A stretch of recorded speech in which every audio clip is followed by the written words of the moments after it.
Everyone already knows who the greatest football fans are: Argentina, Brazil, maybe Mexico. But there's one fan base you probably won't name. And it's number one on this list. They showed up to a World Cup and did something no statistic can explain.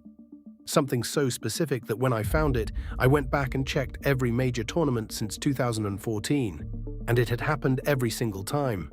Not the loudest, not the biggest. You walked right past them, so start where everyone else does. With the part you already think you understand. It's 2 in the morning in a country that had never really cared about football, and tens of thousands of people who flew across the planet are still singing. Doha, December 2022. Somewhere between 35 and 40,000 Argentines got on a plane to a Gulf state with almost no football culture of its own. They paid premium prices. Some of them slept in car parks. They came anyway. The song they sang, the one the whole world heard, the one the players sang back to them on the pitch after the final, didn't come from a marketing agency. It came from a 30-year-old schoolteacher named Fernando Romero.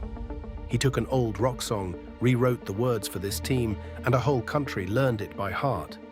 A whole country sang a teacher's homework back to its own players. And the players cried. When the team finally came home, the streets of Buenos Aires filled with millions, for a fraction of whom there was ever going to be a ticket. Mexico will tell you they bring more bodies, and they're right, but it's a trick of geography. The green wave doesn't have to cross an ocean. The diaspora is already here. Over 80,000 filled the Azteca for the opener. When Mexico travels to this World Cup, millions of its fans already live in the host countries.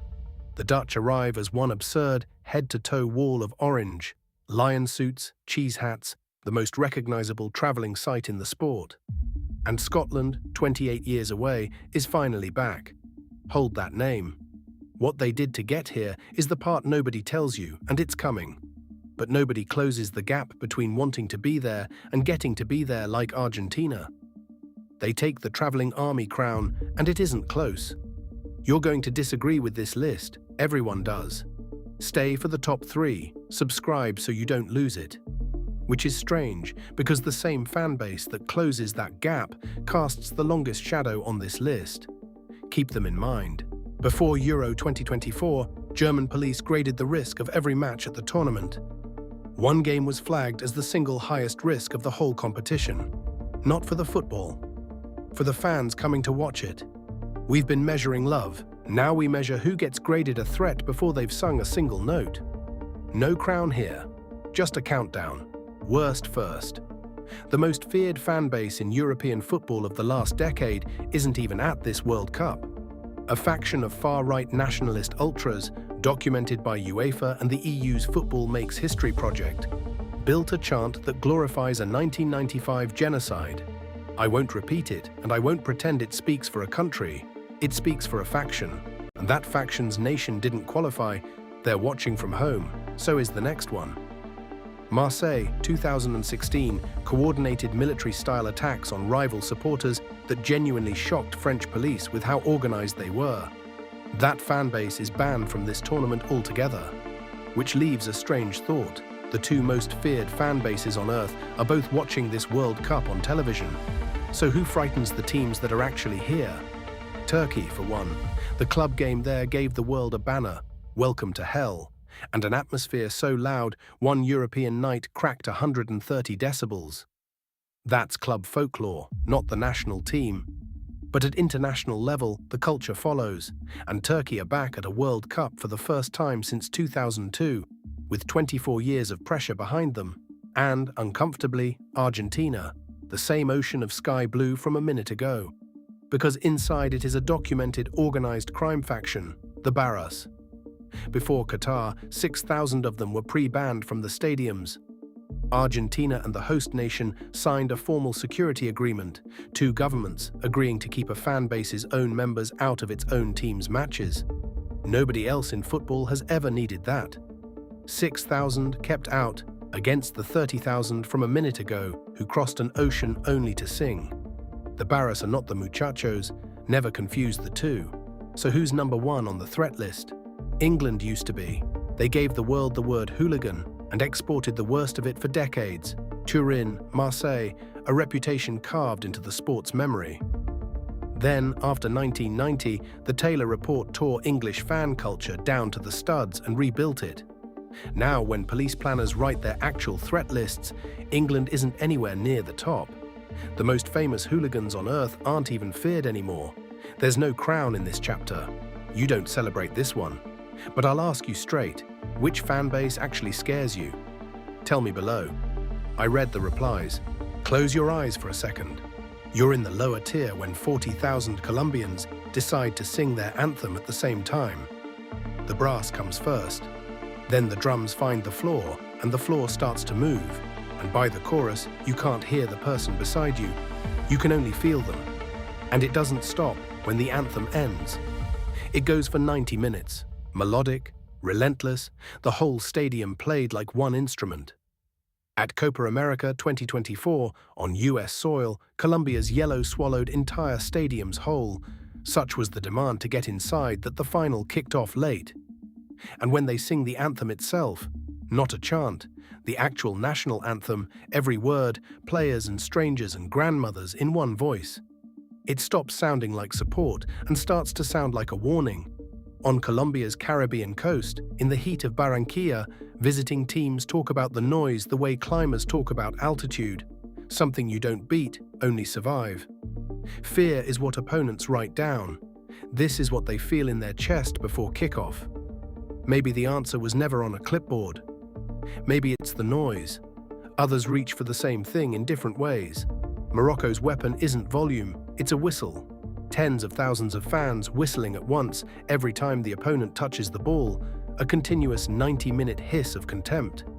Turkey brings the look of it, a tunnel of red flares and black smoke, players walking out into a fog they can hear before they can see.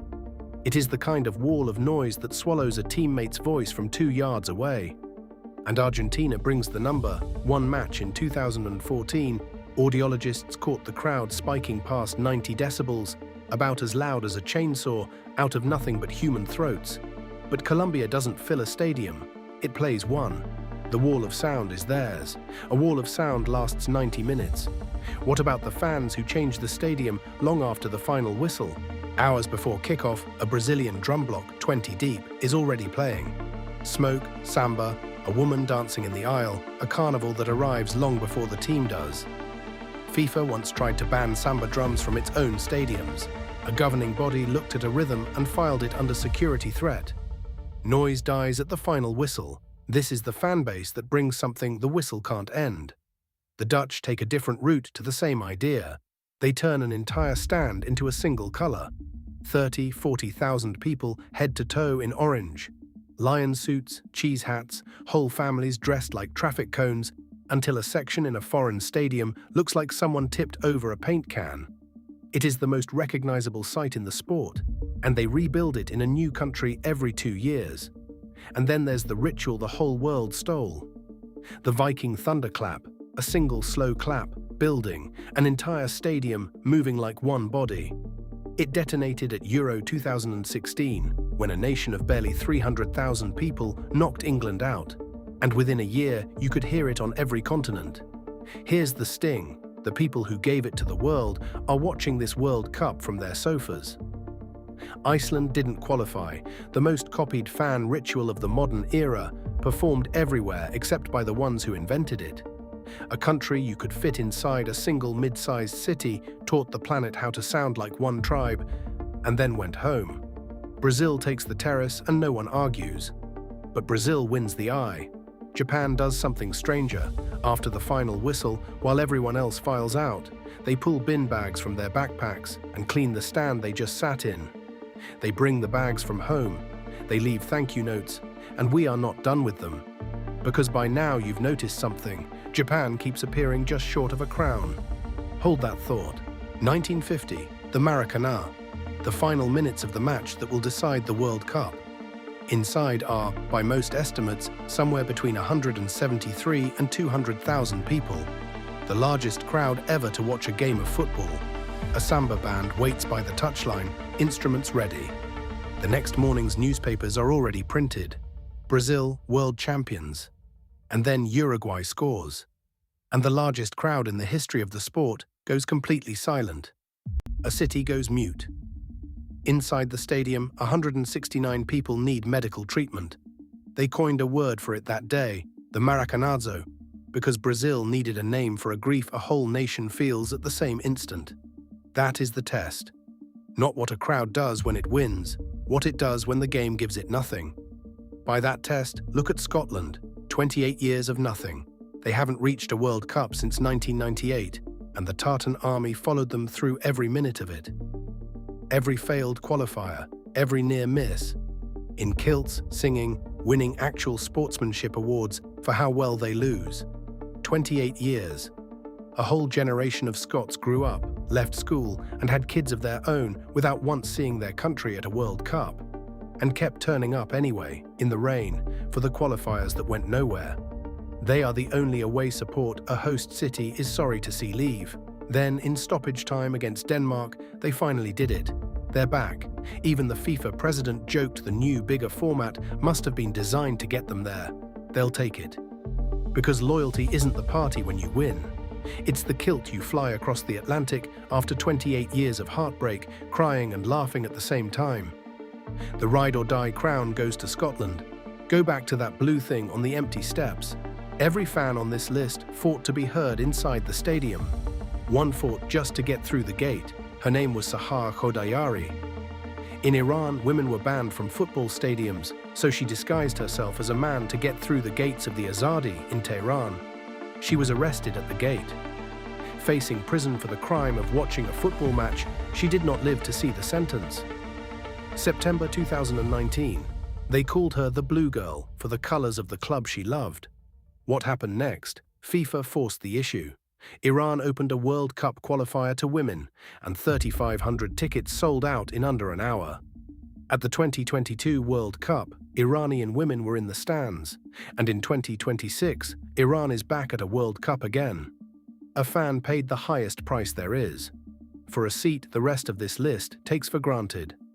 Hold on to that, because it is the exact question our number one answers. So, the greatest fans on earth. Number 3, Brazil. The fan base that took the worst afternoon in its football history and turned it into a word the whole sport still uses. Number 2, Argentina. The most complete fan base alive and the only one whose own government signed a treaty to keep the rest of us safe from a piece of it. The glory and the shadow impossible to pull apart. That isn't a knock on them. It's what makes them human. But neither of them is number 1. Number 1 didn't win a single category you could see. Not the numbers, not the noise, not the art, not even loyalty in defeat. Because we were never really ranking passion or size or sound, we were ranking the highest price paid for the least in return. It's Japan. That thing I found at the start, the one I checked across every tournament since 2014, here it is. The bin bags, the bowing. And here is what those earlier chapters held back. They did it after eliminations they never saw coming. A last-second goal, a penalty shootout, in stadiums they had no reason to clean, for a tournament that for them was already over. There was no one left in the seats to perform for. They did it in 2014, they did it in 2018, they did it in 2022. After every elimination, every single time, their coach bowed to his own supporters and his supporters bowed back. They cleaned the visitors' locker room too and left a note folded on the table, "Thank you," in the language of the country that had just knocked them out. A country of 125 million sends tens of thousands of people to the other side of the world to watch their team lose. And they leave the stadium cleaner than they found it. No noise, no numbers, no crown. They paid the most for the least and asked for nothing back. That's why Japan is number 1. Now tell me I'm wrong, or tell me which country I missed, and why yours should have been on this list.